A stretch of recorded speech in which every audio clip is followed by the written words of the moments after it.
With the recent release of Mortal Kombat 1, I thought this would be a perfect time to take you guys back to 2006 by talking about Armageddon. This game is generally seen as one of the worst 3D era MK titles by most people in the community. No, seriously, every single website I went to that had all of the games ranked, this one was sitting around the bottom on most of the list. So, with that being said, I want to shed a new light on how people perceive this game and go over why I believe it's hated more than it deserves to be. Now, before we get into the video, I do want to admit that I have a huge bias for this game because it was literally the first video game I've ever played in my life. Just thought I'd mention that as it's something to keep in mind, but I promise I will try my absolute best to not let it affect the video all too much. With that out of the way, let's hop straight into Armageddon.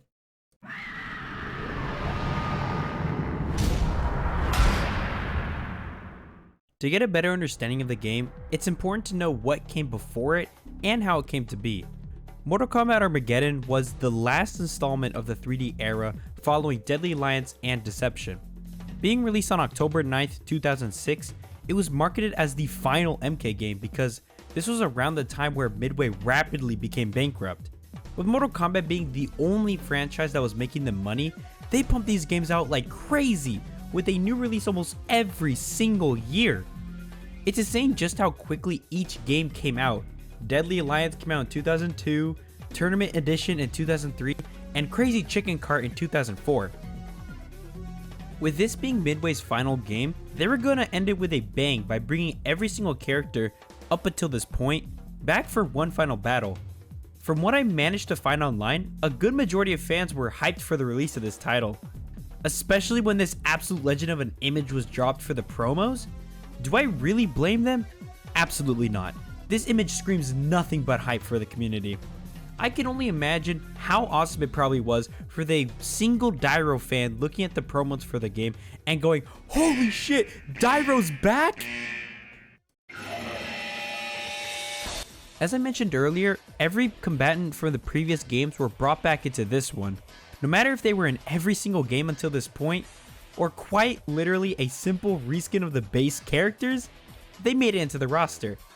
However, bringing back every fighter came at a price. This is because all of the cool and iconic characters, such as Scorpion and Kenshi, were sort of weighed down due to the randos who made a one-time appearance. Here's my personal top 10 nothing/boring characters, in no particular order. Cobra, Jarek, Dairo, Darius, Lee Mei, Kira, Serena, Asher, Mavado, and Husao. Despite all of the random 3D era characters, I still really love the idea of bringing everyone back because there are just a lot of fighters who didn't get the time in the spotlight that they deserved. A perfect example of this is Havoc, who only appeared in Deception and this one. Now, I know he's in the MK1 roster, but besides that, he was only playable in these two games. But even if he didn't have time to be fully fleshed out, he still has a really cool design, weapon, and special abilities. Overall, Armageddon really gave a lot of these niche characters another chance in the spotlight. I genuinely believe if it weren't for this game that Ashra, Lee Mei, or Serena wouldn't have been included in the MK1 lineup at all. There are actually two original characters that made their debut in this game, and I wanted to save them for this segment. The two brothers, Taven and Dagon. Both of them have a great significance to the overall story and timeline to the franchise. Now, they may be important for the lore, but they severely lack in both gameplay and personality, as they're both boring and not all too interesting to play. Despite the issue with these two, the Conquest mode was actually one of the things that made me love this game as much as I do. Starting with the gameplay, it's always fascinated me how they handled the exploration and actual progression of the story. Armageddon allows you to interact with the surrounding area while discovering hidden treasures and defeat enemies along the way. The game almost has a God of War feel to it, and I wouldn't be all too surprised if I was told that it was inspired by it. How exactly are they similar? Well, you walk around a location, comboing enemies by spamming square, triangle, or a mix of the two. You have 4 different special moves that consume a special resource, and alright, the more I talk about it, the more it just sounds like God of War. Regardless, I feel as if they did a good enough job for it to not feel like Kratos just cosplaying as Taven.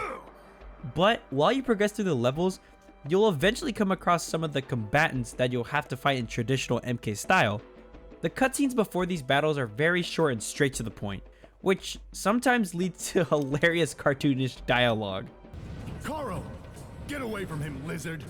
I am Reptile, and I do not answer to you. Fight!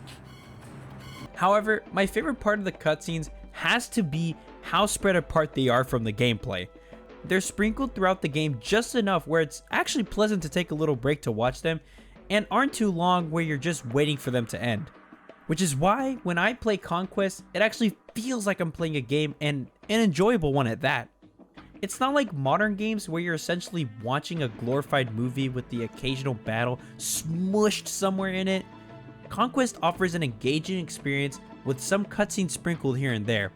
The only argument I can see someone having as to why Conquest isn't good is the fact the gameplay is similar to God of War. And to that I say, shut up. It's more interactive than the following games. Finally, the gameplay. I know this is the main reason why most people regard this game as the worst in the entire franchise next to literal spin-offs, so I'll get my opinion on it out of the way now. I don't think the gameplay in Armageddon is that bad. Okay. Let me explain. Most people tend to be split whether the 3D arena style worked for MK or not. I believe it was great. Now, I do love the traditional 2D type of fighting in the franchise. It's how it all started.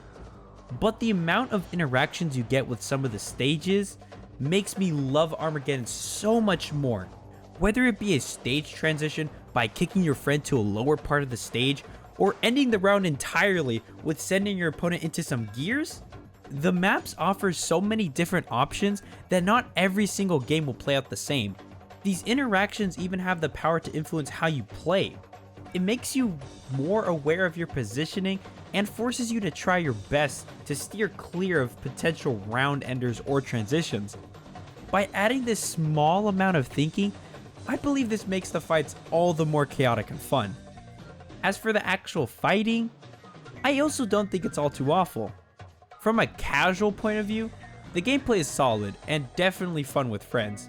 The only issue I can see with the fighting is the fact a lot of the roster's combos feel very similar and almost bland. This is 100% due to the game being rushed and adding more content than any of the previous ones saw. Now, this isn't an issue I find all that bad, but I can see why some people may be upset with the removal of some specials and stances from the characters. The newly added air combat feature is neat and adds something fresh to the game, which makes it stand out from the others besides its huge roster.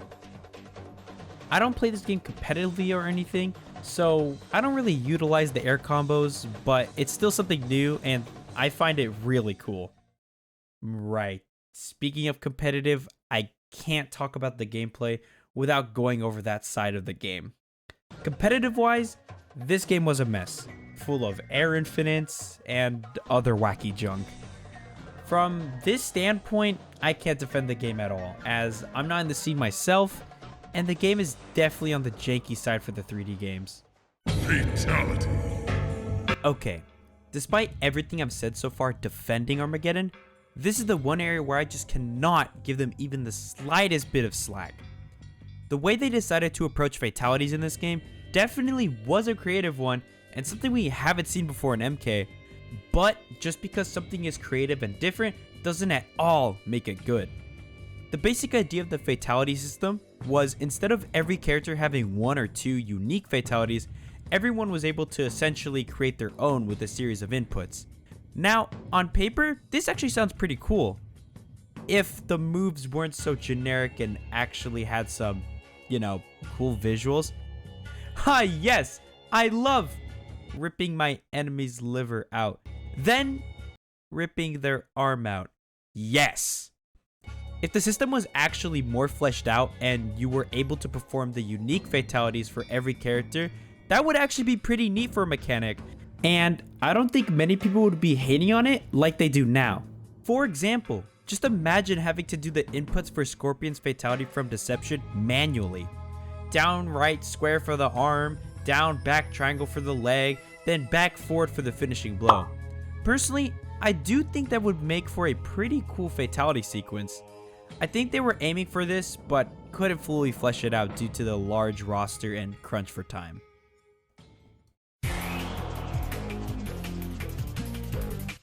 I'll quickly go over the other modes and features this game offers, so I don't leave any stone unturned and I could share my full thoughts on this game. Mortal Kombat is what you expect. It's a Mario Kart ripoff painted in MK colors. Surprisingly, it's done fairly well too. I honestly thought before replaying this mode that I was just blinded by nostalgia, but no, it's actually fun. All playable characters have their own unique ability, some better than others, and you can play on various maps based on locations in the game. Next, we have the crypt making a reappearance, and it's something special in this game. It wasn't until the next main installment, MK9, did the crypt become something fun and interactable. In this game, it's just a place to go where you can unlock alternate costumes and behind the scenes art. It's not really worth to spend your coins on the costumes when you can get them for free by playing the story. What you should be spending your coins on is the Create a Fighter. It's a very neat feature and one I spent a lot of time in when I was younger. I still love the idea of this, but if they were to ever revisit it, they should definitely nerf it a ton. I could go on and on how this feature is busted, but I'm really not knowledgeable on the topic. If you're interested, watch this video by Mustard and Ketchup. I love their channel and highly recommend it. And finally, the last mode I yet to mention is the arcade mode. Now, this mode may be present in every MK as it's a classic, but the way they absolutely massacred the endings has me fuming. They went from awesome slideshow stories telling you what happened to whatever the hell this is. Such a disappointment, and yet another thing I can't defend. Overall, do I believe people hate on Mortal Kombat Armageddon more than they should? 100% I do. The game has a lot to offer, and most of what it does offer is really enjoyable at a casual level. Now, at a competitive level, I could see why people would prefer other games, but maybe once in a while, we should just look at games at the average Joe's perspective rather than at the top level. This game really does mean a lot to me, and I'm really glad that after revisiting the game, my thoughts on the game weren't just nostalgia of better times. The game is actually a ton of fun, and I do highly recommend you go back and try it out, because sometimes it's nice to revisit some of the older titles rather than hyper-fixate on what's the latest and greatest. Other than that, thank you guys so much for watching, and we recently hit 200 subs. I do say this in every video, and I will continue to say it, but thank you to everyone who subscribes and likes the videos. Without you guys, I wouldn't have the motivation I do to keep trying my best to make quality videos like this one. So truly thank you. As a gift, I will drop a sneak peek of what the next upload will be, which is Don't Starve Together 100 Days. I know it's been some time, but I think it's finally time to revisit the challenge and do it for realsies. So stick around for that. Hope y'all have a great day, and I'm not good at ending stuff, so bye bye.